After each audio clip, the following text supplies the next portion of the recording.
Kalau saya pakai dari semua itu, saya kan penyelidik. Saya pernah penyelidik 5 tahun. Saya pimpin di Komnas. Jadi mereka itu ditembak, bukan tertembak. Menko Polhukam itu banyak ngomong.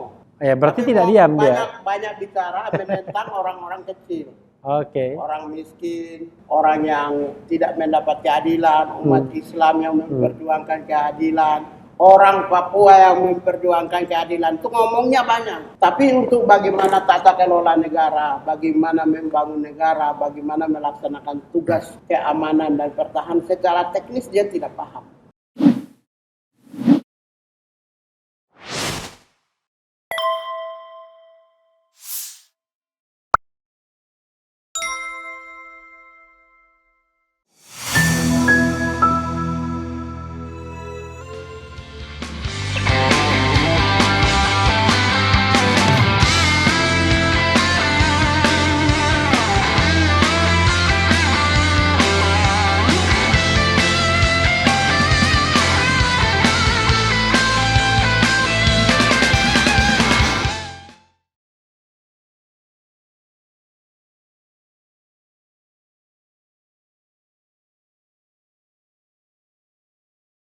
Saya ingin Bung Pigai memberikan opini terhadap peristiwa tersebut. Silakan, Bung. Baik, Bung Rafli ya, terima kasih. Refli. Wis. Memang nama aja diinggriskan ya. Iya. Reply.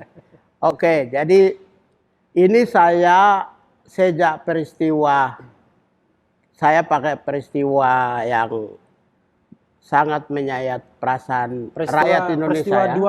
Peristiwa 7 Desember. 7 Desember ya. Saya pertama kali saya keluarkan pernyataan. Jadi bukan tidak ingin merespon cepat. Karena kebiasaan kami ini kan sering nangani kasus. Jadi di hari pertama sampai Bung Pigai dari tahun berapa sampai tahun berapa Komnas HAM? 2012 sampai 2017. Oke, 2012 bulan November, Oktober. Ya. Jadi karena kami ini sudah biasa menangani kasus, jadi ketika peristiwa itu terjadi, saya sudah pahami bahwa pasti dikecam, direspon banyak orang. Karena itu kita tidak mau lebih dulu merespons. Karena kita ini kan dalam konteks human rights, kan kita prominent, jadi tidak mungkin kita masuk dalam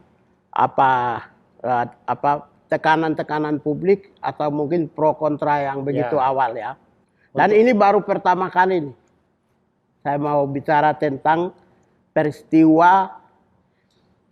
Kalau saya pakai dari semua itu, saya kan penyelidik. Saya pernah penyelidik 5 tahun saya pimpin di Komnas. Jadi mereka itu ditembak, bukan tertembak. Tertembak itu kalau ada kerumunan, baru mungkin ada sasarannya ke tempat mana begitu, terus ada salah satu yang kena. Tanpa itu tidak dibidik, itu tertembak. Tanpa dibidik. Jadi kalau terbunuh itu juga sebenarnya tidak dalam konteks sasaran bidikan. Kalau di dalam konteks bidikan itu ditembak, ya, ditembak. Jadi 6 orang ditembak. Saya ingin berikan pandangan menurut saya. Yang pertama, polisi, karena yang tembak itu adalah polisi, maka polisi ini norma yang dianut di seluruh dunia. Polisi itu mulai dari bintang 4 sampai polisi yang baru masuk itu penyidik.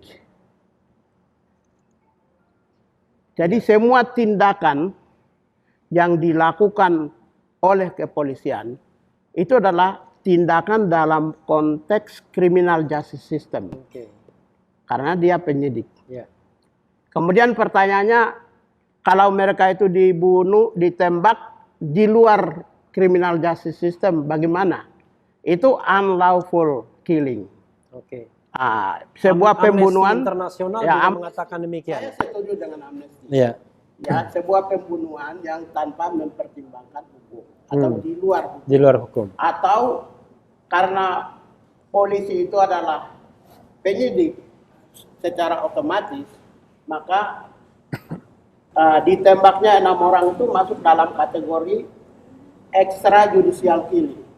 Extrajudicial killing itu pengamat Australia juga ngomong begitu, extrajudicial killing. Extrajudicial killing itu artinya orang yang dibunuh yang harusnya bisa diproses secara hukum, tapi mereka dibunuh tanpa mempertimbangkan proses hukumnya. Itu extrajudicial killing.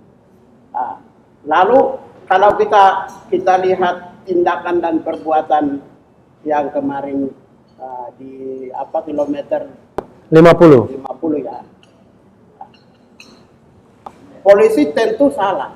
Karena apa?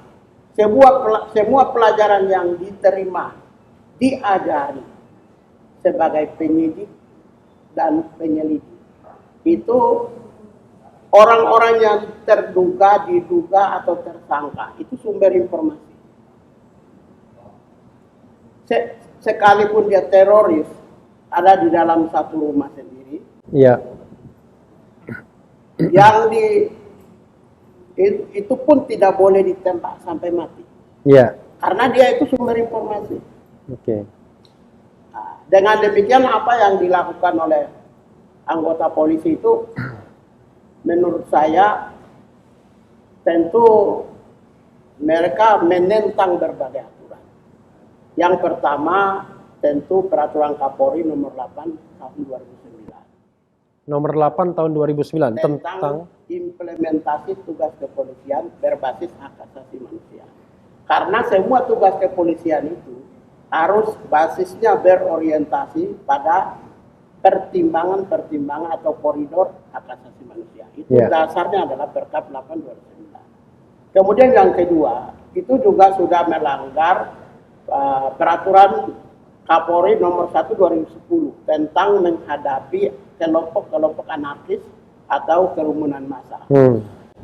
Dengan dua aturan kepolisian ini, sesungguhnya apa yang perlu dilakukan oleh Presiden, Menko Polhukam, Pak Mahfud MD. Tapi sebelum ke sana, Bung, sebelum Menko Polhukam, saya ingin klarifikasi dulu. Tadi kan Bung mengatakan sumber informasi ya. Terhadap mungkin dugaan tindak pidana dan lain sebagainya. Tapi yang mengherankan publik adalah polisi dalam rangka apa menguntit atau mengikuti Habib Rizik, lalu ketika ketahuan lalu bentrok dengan, katakanlah bentrok atau insiden dengan pengawalnya, kan mereka bukan dalam status sebagai tersangka, jadi bukan melakukan tindak pidana. Kenapa saya mengatakan sumber informasi? Karena yang dikuntit itu adalah Habib Rizik. Dengan demikian orang-orang seputaran Habib Rizik itu adalah sumber informasi. Bagaimana bisa menggali informasi secara mendalam kalau sumber informasi tersebut ditembak mati?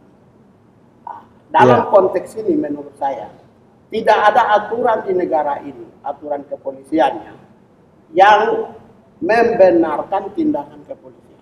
Iya, maksud saya gini, untuk apa polisi membuntuti atau menguntit Habib Rizik, padahal kita tahu bahwa saat itu statusnya kan belum tersangka, baru dipanggil untuk dimintai klarifikasi, dan kalaupun misalnya mau katakanlah dikuntit, kepentingannya kan harus jelas juga.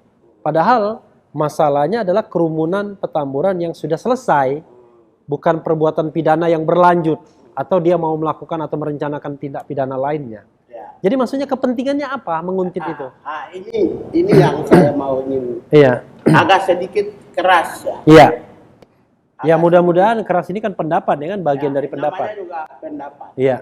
Memang di dalam teori hukum ya, teori hukum terutama hukum pidana internasional atau hak asasi manusia internasional, itu harus juga temukan satu teori baru. Ketika rakyat disebut teroris, maka civilian terorisme. Terus bagaimana dengan negara disebut? Saya tidak menuduh siapa ya, ini saya usul aja. Iya. Bagaimana kalau negara lakukan unlawful killing atau extrajudicial killing, kemudian melakukan tindakan-tindakan yang sebenarnya tidak sesuai dengan perintah, tidak sesuai dengan koridor, tidak sesuai dengan proses hukum, maka apakah boleh dikatakan state terrorism? Jadi state terrorizing dia ya. Dia meneror juga. Ya, terrorizing. Iya. Dia meneror. Jadi pelaku teror itu bisa aktor negara, state actor, Atau non bisa state. aktor korporasi, Oke. bisa aktor sipil. Ya. Karena itu memang harus, ini sebagai ahli hukum harus kembangkan sebuah teori baru. Ya. Siapa saja aktor-aktor pelaku terorisme. Itu yang menurut saya. Lalu apa yang dilakukan oleh polisi menguntit Habib Rizik itu menurut saya memang tidak sesuai dan tidak bisa diterima oleh siapapun, karena Habib Rizik kan sedang di dalam proses panggilan dan dia udah terpenuhi kan, sudah dipanggil. Lalu kalau menguntit itu boleh dalam konteks intelligence. Seorang yang diduga bermasalah, seorang yang diduga punya pengaruh besar, yang berpotensi destruktif, itu boleh dikuntit. Karena namanya tugas negara, intelijen boleh menguntit orang. Tetapi untuk itu tidak boleh lakukan tindakan-tindakan fisik. Intinya sembunyi-sembunyi kan menguntit itu. Sembunyi, jaraknya jauh. Kalau mepet lalu kemudian itu namanya bukan menguntit, itu namanya cari masalah. Berarti ada niat yang mungkin ini ada mens rea, terus ada niat untuk mengganggu Habib Rizik atau kelompok-kelompok presse group yang berasal dari komunitas muslim. Iya, jadi yang jadi masalah adalah saya ingat kata-kata wakil kepala BIN ya, mantan wakil kepala BIN. Dia mengatakan kalau menguntit itu tidak seperti itu. Kalau menguntit itu kalau misalnya kita ketahuan, kita pura-pura nggak tahu. Atau kalau misalnya dipergoki bilang wah ini ada salah pengertian dan lain sebagainya. Bukan ibaratnya malah ditumbuk orang itu kan. Itu eksesif. Nah, dia bilang ini ada dua kemungkinan saja selain di luar prosedur, sebenarnya ada agenda lain. Nah, agenda lainnya kira-kira apa? Ya, kalau mereka kuntit Habib Rizik, maka ada agenda negara. Apalagi kan ada pemaksaan untuk masuk dalam rombongan itu, menyalip, kan kalau dilihat kan gitu. Berita yang berkembang. Kalau itu Habib Rizik, maka ada agenda negara, agenda tertentu. Mungkin tidak negara ya. Agenda aktor-aktor negara yang sebenarnya mungkin menginginkan Habib Rizik dengan cara-cara tertentu. Saya tidak bisa mengungkapkan. Walaupun kita semua merasakan itu ya. Iya, tapi cuma kan kalau kita ungkapkan nanti kita dianggap menuduh. Natalis tuduh. Aparat keamanan. Iya. Kan tidak boleh itu. Nah, itu susahnya ya, walaupun fakta-fakta membuat pikiran kita jadi sakit, tapi kita nggak boleh ngomong. Ya. Jadi kemudian kalau kita lihat potret seperti begini peristiwanya, apa yang perlu dilakukan oleh Presiden, Menko Polhukam dan Kapolri? Jangan itu dulu. Apa? Saya mau tanya lagi begini, ya.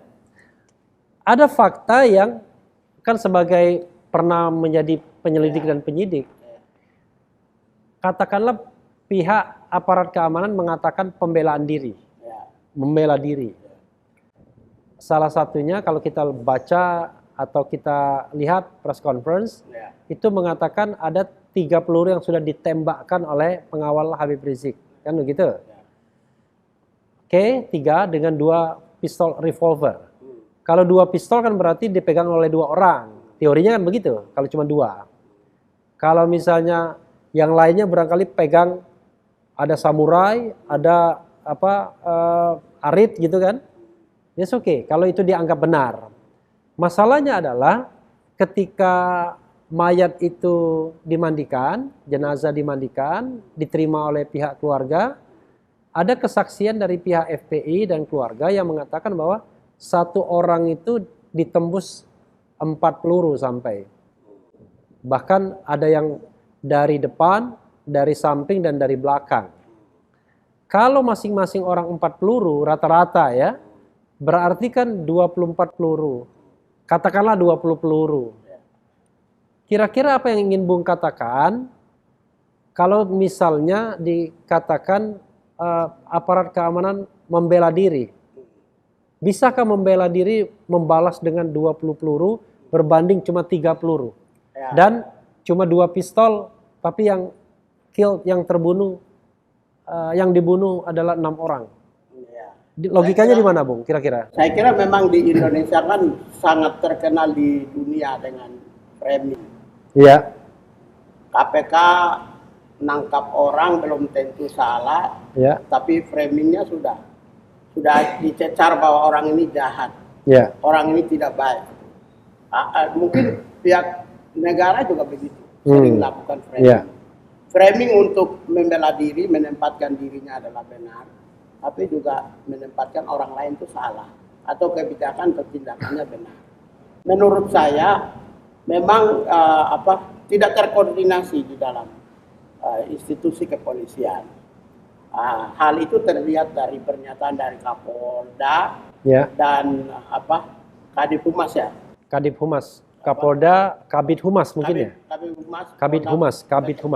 Ada beberapa hal yang bertolak belakang dan bertentangan. Kemudian mereka juga menyatakan bahwa menunjukkan pistol ya. Atau cerulit. Itu hal yang bagi dalam konteks pembelaan diri itu hal yang wajar-wajar saja. Oke. Tetapi kan ada akuntabilitas publik, Ya. publik yang menilai. Kemarin pernyataan yang cepat dari FPI itu menjadikan nilainya sama, berimbang. Balancing informasi ya. Karena pernyataan dari Sekjen FPI itu tegas jelas. Ya, tegas dan jelas, bukan keras ya. Iya. Tegas dan jelas. Itu Tegas dan jelas, tapi diancam juga kata sama polisi. Iya. Dianggap menyebarkan hoax katanya. Ya. Jadi gini, pertama, polisi itu tidak boleh menyatakan bahwa barang bukti itu asli sebelum diuji apakah kebenaran atas pistol atau cerulit. Tidak boleh mereka. Oke. Mereka mendahului. Iya. Terus yang kedua, polisi juga tidak boleh mengeluarkan pernyataan-pernyataan yang misalnya bertentangan. Oke. Yang pernyataan yang orientasinya adalah pernyataan tersebut untuk variabel pembuktian di pengadilan. Oke. Tidak boleh dia keluarkan. Karena barang bukti itu hanya bisa diuji. Bahkan barang bukti itu bisa diuji berdasarkan pengadilan, keputusan pengadilan. Termasuk juga misalnya apakah bisa aparat keamanan atau polisi mengatakan bahwa yang disampaikan FPI itu hoax. Ya. Karena versi mereka bahwa memang pistol itu ada dan punya laskar FPI, tapi kata FPI, oh enggak ada, bukan punya kami. Tapi tiba-tiba polisi mengatakan yang dikatakan oleh FPI ini hoax dan itu bisa dipidanakan. Ya, menurut harusnya. Jadi begini, Prof. Bung Rafli. Jadi polisi tidak siap. Iya. Dan kerja ini kalau dari sini kita bisa berkesimpulan. Pengertian tidak siap itu tidak siap apanya? Tidak siap untuk kepolisian itu kan menyusun cerita yang solid atau tidak siap yang seperti apa? Begini, polisi itu kan komando tunggal. Iya. Dengan adanya pernyataan yang berbeda-beda, dengan adanya mereka tunjukkan berbagai bukti-bukti, dengan adanya itu bisa saja menurut saya tidak sinkron. Mungkin kalau di situ saya mungkin sedikit bisa menduga bahwa tindakan yang terjadi di kilometer 50 itu mungkin tidak by system langsung dari kepolisian, Mabes Polri. Mungkin Pak Idam tidak. Karena kalau Pak Idam yang memerintah, Maka semua solid, itu skenario untuk penyampaian ke publik, skenario barang bukti, skenario, berbagai skenario nya sudah disiapkan. Tapi kalau mereka tiba-tiba gegabah keluarkan pernyataan, itu bukan skenario nya bukan dari Mabes Polri. Gitu ya. Nah, tapi ini menarik ini. Sel-sel tertentu yang muncul. Iya, nah, ini kita menarik ini kan ini. penyidik, bro. Oke. Kami sudah bisa tahu. Oke. Iya. Jadi yang ingin Bung katakan sesungguhnya bahwa Iya. ada apa istilah Bung tadi sel ya? Iya, ada Sel dalam tertentu kepolisian yang bergerak sendiri iya, di luar komando. bisa saja. Tapi begini, dalam apakah ada komando juga tapi komandonya bukan dari Komandonya Mabes, itu gini. komando dari tempat lain? komando dalam konteks komando tentu ada karena Iya. aktor negara, Iya. polisi ya, Iya. komando tentu ada karena dalam konteks human rights itu Kapolsek itu komando, Oke. Kapolres itu komando, Oke. Kapolda itu komando, Oke. dan kesatuan misalnya Bareskrim itu komando. Ya, Kalau tapi itu konteks kan kita itu tidak bicara human rights. komando tingkat Kapolda ya. Karena rasanya kalau komandonya tingkat Kapolda pasti tidak seperti itu. Maksudnya yang ingin saya katakan adalah komando di Ada sel struktur tertentu. kepolisian, Ada struktur kepolisian sama komando yang di luar kepolisian yang bisa juga menggerakkan. Iya, mau di dalam kepolisian atau di luar kepolisian, the state actors atau setiap institusi yang digaji oleh negara adalah aktor negara. Satu Oke. kesatuan. Apakah dia itu melaksanakan tugas dengan menunjukkan uniform atau tanpa menunjukkan uniform? Itu satu kesatuan. Tanggung jawabnya adalah state responsibility. Jadi tidak bisa individual. Jadi Bung ingin mengatakan bahwa kejadian tanggal 7 Desember itu aparat keamanan mutlak salah begitu? Yang jelas kalau dilihat ya, saya kan tidak bisa mengatakan mutlak salah. Oke, Tapi saya mancing. Aparat keamanan jelas melanggar peraturan Kapolri nomor 8 2009. Oke. Implementasi tugas kepolisian berbasis HAM. Yang kedua, mungkin juga tidak sesuai dengan tahapan-tahapan proses mengalami kelompok massa anarkisme. Perkap nomor 1 2010. Tapi kalau sekedar melanggar Perkap, peraturan Kapolri ringan sekali. ya, Apakah menghilangkan nyawa itu bukan melanggar konstitusi, the right to life, yes, melanggar hak right hidup? to life, yes. Tapi gini, di dalam proses kepolisian itu, Ya. sekarang ya, menjadi Itu tadi untuk melihat prosedur ya, mulai prosedurnya. Oke. menjadi pertanyaan yang cukup menggelikan saya saat ini. Biasanya polisi itu kalau salah dan sudah menjadi perhatian publik, itu pimpinan terutama Kapolri ya, Ya. biasanya lakukan demosi atau mutasi dulu. Oke. Demosi mutasi itu ada dua tujuannya. Ya. Pertama itu meredam gejolak opini, Ya. ya, mendamai, mendinginkan suasana. Yang kedua itu adalah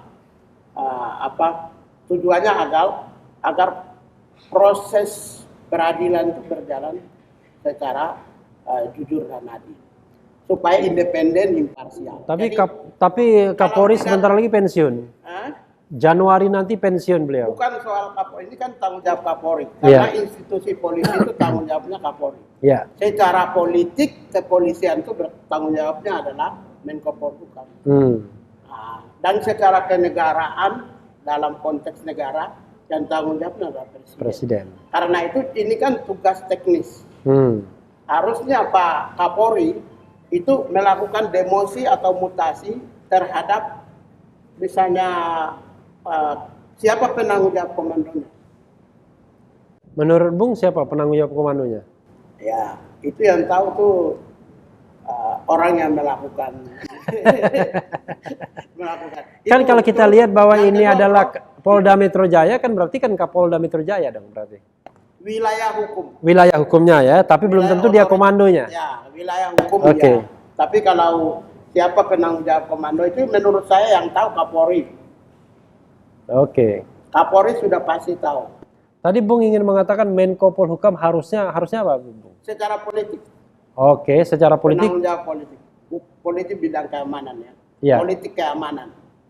Jadi apa yang harus dilakukan Menko Polhukam? Ya kalau misalnya Kapolri secara teknis tidak bisa lakukan demosi dan mutasi, maka ini bisa tanggung jawabnya bisa diambil oleh Menko Polhukam. Sebaiknya Menko Polhukam melakukan apa? Kalau melihat kondisi saat ini.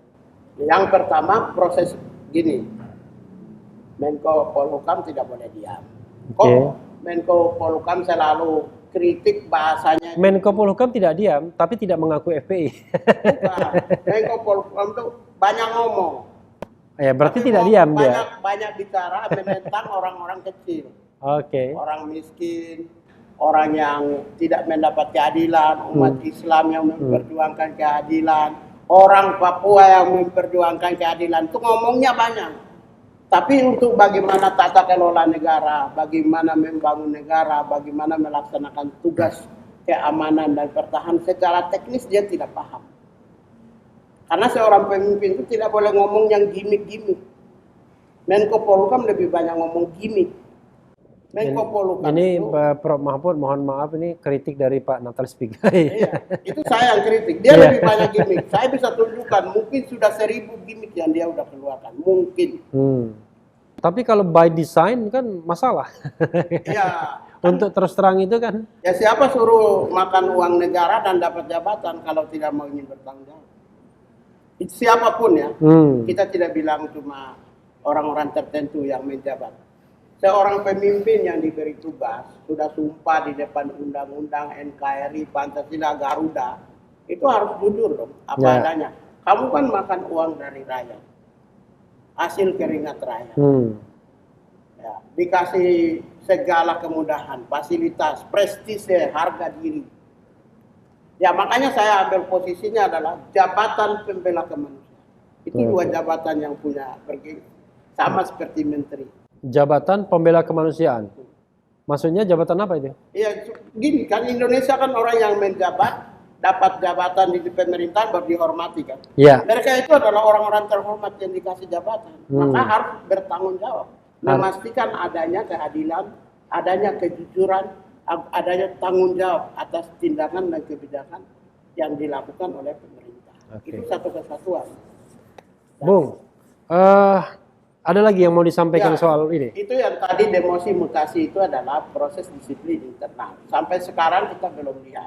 Pak Idam, Kapolri harus bisa lakukan demosi mutasi. Ya, tapi persoalannya demosi mutasi itu kan kalau pihak aparat keamanan merasa bersalah.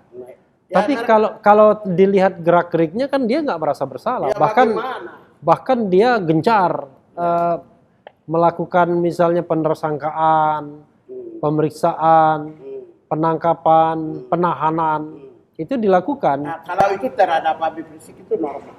Ya. Normal.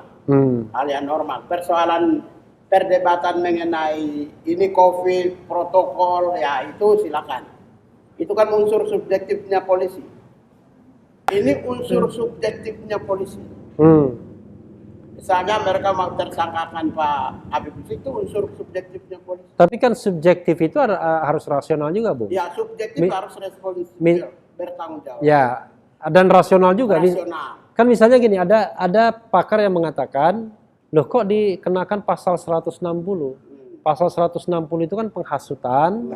Misalnya saya menghasut Bung, karena hasutan saya, Bung melakukan tindak pidana. Maka selain Bung yang kena, yang pelaku tindak pidananya, saya yang menghasut kena juga 160. Nah dalam konteks Habib Rizik misalnya, dia menghasut apa? Ya, itu lalu yang melakukan tindak pidana siapa? Gitu. Itu. Saya kira ini topik lain lagi. Topik lain lagi. Topik lagi. Pemirsa, jadi begini. Yang pertama, kalau misalnya tindakan kematian ya, kematian terhadap 6 orang anggota Laskar FPI itu dilakukan oleh aktor negara, maka ada 2. Yang pertama bisa diproses secara pidana. Pidana itu tidak hanya itu masuk dalam penegakan disiplin internal atau keluarga bisa menuntut anggota polisi tersebut. Yang kedua adalah human right, ya, pelanggaran hak asasi manusia. Pelanggaran hak asasi manusia itu state responsibility, maka human right human right criminal justice system. Jadi bisa diproses hukum melalui human rights. Kalau Melalui yang human rights itu secara melalui keseluruhan, pengadilan HAM maksud Bung. pengadilan HAM. Oke. Kalau kita mengambil gambar secara utuh peristiwa tertembak atau ditembaknya 6 orang itu masuk dalam kerangka. Kalau potret dari sudut pandang human rights itu beberapa unsur-unsurnya masuk. Oke. Ya, misalnya terencana, sudah pasti terencana karena Oke. mereka menguntit. Oke. Yang kedua mungkin ada mens rea, Mens ada rea. orang yang merancang sebelumnya. Ada niat jahatnya ya. Ada niat jahatnya. Kemudian juga ada sistemnya. Ada Oke. sistem yang Oke. apakah sel kecil atau besar itu bisa debatable. Kemudian masif Masif. dan meluas. Oke. Masif dan meluas ini saya mau ingin sampaikan. Kalau dulu meluas itu bisa dalam konteks wilayah. Tapi meluas bisa dalam konteks personal. Ketika pengadilan Akayesu di Rwanda Iya. diadili, itu di situ tidak pakai konteks meluas dalam konteks wilayah saja, tetapi meluas dalam konteks orang personal. Korban lebih dari satu Oke. atau 2 orang. Oke. Korban lebih dari satu. Kalau dulu kan bisa saja 1 orang, tapi kalau orang-orang prominen yang unggul, kemudian dilakukan dengan indikator-indikator human rights mereka langgar atau terbukti di situ bisa pelanggaran HAM berat. Oke. Tapi kalau yang di kilometer 50 itu menurut saya dari sisi human rights semua unsur-unsurnya Terpenuhi ya. tinggal dibuktikan saja. Jadi terencana, ada mens rea. Ada mens rea dulu. Ya, ada mens Mens rea rea. itu artinya ada seseorang yang aktor yang Punya motif. Ya, merancang merancang. awal. Ya. Ada niat. Ada niat. Terus yang kedua itu dia merencanakan. Ada perencanaan. Ada perencanaan. Lalu yang ketiga itu adalah Sistematis. Sistematis itu sistem organisasi organnya itu digerakkan. Ya. Lalu Meluas. Meluas itu bisa wilayah. Misalnya kena di sini, kena sana kayak peristiwa 65. Ya. Kena di Jawa Tengah, di NTB, di ini itu meluas. Tapi Bisa dalam juga konteks korban ya. pakai jurisprudensi Akayesu di Rwanda, Ya. itu dalam konteks human rights bisa meluas dalam konteks lebih dari 1 orang. Lebih dari satu korban ya. Jadi ini kalau unsur-unsurnya sih dua-dua terpenuhi. Kalau Komnas HAM memang objektif, ya konsisten, maka menurut saya ini masuk pelanggaran HAM berat. Oke. Ya, Bung, kita break dulu ya. Nanti kita lanjutkan tema yang lain. Iya, Bung. Saya ingin bergerak kepada tema lain ya. Tema lainnya masih related sebenarnya, masih berhubungan dengan tadi ya. Kalau kita bicara tentang 6 tewas, itu di masyarakat itu terjadi pro dan kontra. Biasanya pro dan kontra itu didasarkan pada pemihakan spektrum politik kanan dan kiri. Ya kan, kanan itu Islam, ya kan? Ada di mana, gitu. Ya, kiri itu nasionalis atau ya kalau Islam ada Islam kanan, ada Islam kiri kan begitu. Tapi Bung, kalau saya lihat dari sisi pernyataan-pernyataannya itu ya, itu kok bau-baunya kayaknya agak pro kelompok Islam juga nih Bung. Ini mohon maaf ya. Padahal Bung kan Katolik ya. Katolik. Taat lagi Katoliknya ya. Wah. Karena kalau di Amerika itu ada teman saya dari Washington, dia bilang begini, untuk mengetahui apakah dia itu pro Demokrat atau Republik gampang, masih ke gereja apa enggak. Nah, kalau dia masih ke gereja berarti dia Demokrat. Oh terbalik, Republik. Tapi kalau dia tidak ke gereja lagi berarti Demokrat. Ini Bung Demokrat atau Republik? Saya Serius sekali. antara ini In between. kulitnya itu Demokrat Republik ke gereja. Oke, tapi penyikapannya itu Demokrat. Jadi saya Grey Party, bukan Green Party, Grey Party. Grey Party ya, partai abu-abu. Tapi beliau luar biasa jawabannya ya, karena memang Sobat Era, Demokrat itu dianggap yang pro lingkungan, pro hak asasi manusia. sementara Republik lebih konservatif, lebih ortodoks ya, urusan-urusan ke gereja dan lain sebagainya. Tapi beliau ke gereja rajin, tapi pro human right, termasuk pro hak-hak kaum atau kelompok agama yang berbeda ya. Itu latar belakangnya apa, Bung? Kok Anda kelihatan kelihatan agak pro-pro juga kelompok-kelompok gini. Kadang-kadang kita tahulah, kita frankly speaking, ya inilah politik kita, politik belah bambu yang sampai sekarang masih terasa antara cebong, kampret, kira-kira begitu. Bung kayaknya agak ngampret sedikit gitu. Silakan. Saya tidak masuk ke wilayah itu. Gitu ya. Yang jelas gini, kami ini kan membela manusia, pembela kemanusiaan. Pembela kemanusiaan itu tidak perlu lihat kamu, kelompokmu, kelompok dia, kelompok kita, kelompok mereka. Dia Islam kah, Kristen kah, Hindu, Buddha, Jawa, Maluku, Papua, Sumatera, semua. Siapa yang merasa hak asasinya terlanggar, itu tugas kita untuk melindungi. Kebetulan 5 tahun terakhir itu umat Islam mendapat ketidakadilan. 5 tahun terakhir ini dihitung mundur dari sekarang? Ya, dihitung mundur dari sekarang. Berarti Sejak mulai pemerintahan Presiden Jokowi kira-kira gitu. Itu umat Islam mendapat ketidakadilan. Dan kita sudah menjadi orang-orang prominent dalam human rights. Ya, tidak mungkin kita tidak menyatakan keprihatinan, tidak mungkin kita membiarkan mereka berjuang sendiri tanpa ada usaha-usaha perlindungan pembelaan dari kelompok humanitarian. Humanitarianisme itu semua seluruh agama itu ada nilainya. Lintas agama ya, lintas suku, lintas kelompok. Jadi gitu kalau ya. membela manusia jangan lihat dia itu pakai jilbab kah, tidak pakai jilbab kah, dia Kristen kah, pakai salib kah, itu tidak perlu. Terlalu keras banget. Iya. Padahal kita tegas. Tegas itu memisahkan antara ini tegas bener atau tegas terukur ini? Tegas terukur. Kita memisahkan antara humanitarianisme. Tegas terukur itu kata Kapolda Metro Jaya, tegas terukur. Tegas. Jadi kita memisahkan antara humanitarianisme, memisahkan untuk menjaga supaya kelestarian hak asasi manusia, perdamaian, demokrasi, keadilan. Karena abad sekarang itu adalah human right millennium. Iya. Karena itu tidak mungkin orang yang membela kemanusiaan itu membela berdasarkan keluarga, suku, agama, dan ras antar golongan. Jadi yang bisa menjelaskan seorang Natalius Pigai terlihat pro kelompok Islam ya? Saya tidak pro kelompok Islam. Oke. Maaf. Iya. Kalau disuruh pilih agama jelas saya Katolik. Oke. Disuruh pilih Tuhan, saya pilih Tuhan Yesus. Oke. Dan itu tidak akan bisa ada yang bisa ganggu saya. Tetapi persoalan ketidakadilan kita harus punya kepentingan untuk mengucapkan kebenaran. Kita mengucapkan kebenaran. Ketika orang-orang Islam itu mereka merasa teraniaya, kita lihat dengan mata kepala. Mereka mendapat ketidakadilan.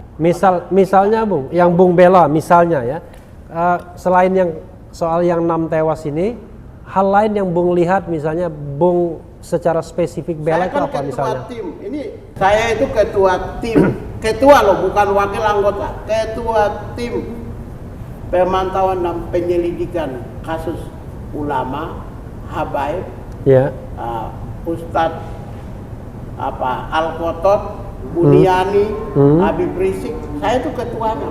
Oke. Dan dalam perjalanan kasus yang dihadapi oleh Habib Rizik itu kontribusi saya ada 5% meskipun tidak perlu saya, kalau muluk-muluk juga bisa saya hitung. Bisa saya hitung, tapi saya ada di dalamnya. Kasus yang mana? Berbagai kasus yang sampai Habib Rizik bisa landai dengan tenang di Indonesia. Oke. Mulai dari dalam negeri sampai luar negeri kembali ke tenang. Paling tidak ada 5% ya? Paling tidak ada 5% Natalius Pigai di situ. Kenapa? Karena saya selain membela Habib Rizik dan ulama, aktor-aktor yang orang-orang yang terduga atau orang-orang yang merasa teraniaya hak asasinya, selain membela mereka. Iya. Satu sisi ya, itu juga di sisi lain kan kita melihat kok negara ini terlalu menekan komunitasnya. Komunitas yang dimaksud apa? Ketika ulama itu dianiaya, agama Islam juga teraniaya. Karena antara ulama dan agama itu dua yang tidak bisa dipisah-pisahkan. Dua sisi dari mata uang yang Mata sama. uang yang tidak bisa dipisahkan. Karena itu tugas kita adalah menjaga supaya agama Tuhan itu terjaga secara baik dan benar. Sikap seperti ini mendapat tentangan nggak dari kelompok Bung? Kelompok Ya, gereja misalnya atau syukur, kelompok siapa? syukur. Saya selalu didukung oleh pimpinan gereja Katolik. Selalu dan tahu sudah berapa kali saya sudah lapor. Terus yang kedua, Pimpinan gereja Katolik di mana? ya Indonesia. Di Indonesia Saya ya? tidak perlu saya sebut. Oke.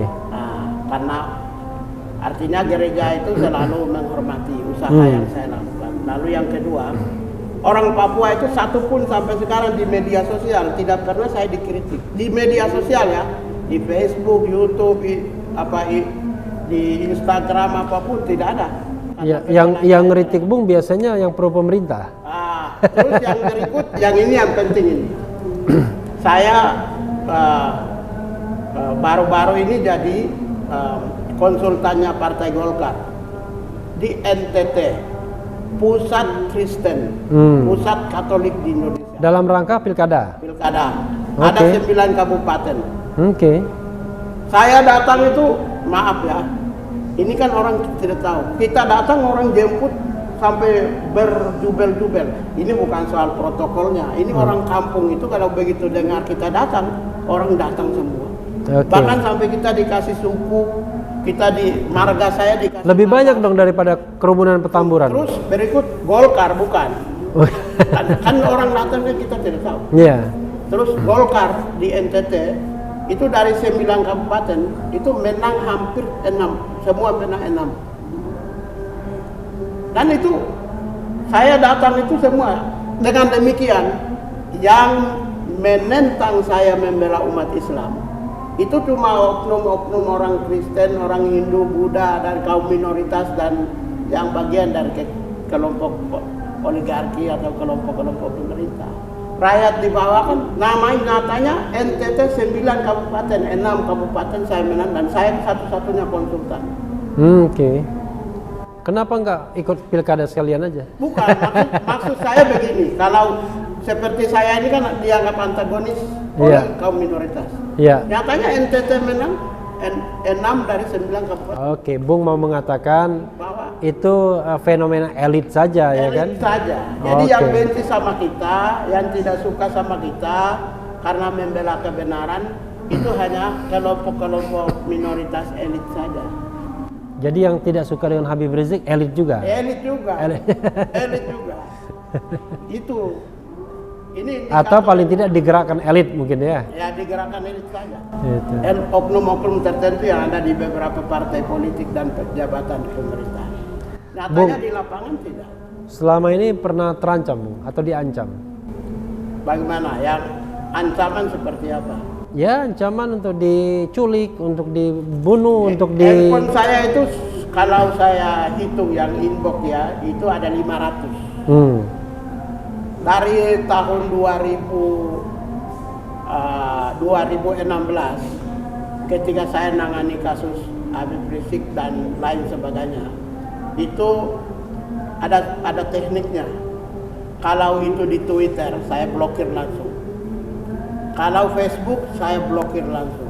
Yang jangankan yang orang teror ya. Terus kalau di Instagram saya blokir. Kalau di WA saya tidak baca. Jadi nggak merasa diteror. Mau teror kayak apa kayak. Kita ini kan masa kita membela orang kecil kita juga terasa terteror kan tidak boleh. Oke. Kami yang pembela ini saja kalau merasa terteror, orang yang biasa orang kecil itu pasti terancam. Karena itu tidak, ya kita kan tidak boleh. Jadi tekniknya adalah blok, ya, blok mereka Blokir mereka, atau tidak baca. tidak baca, abaikan.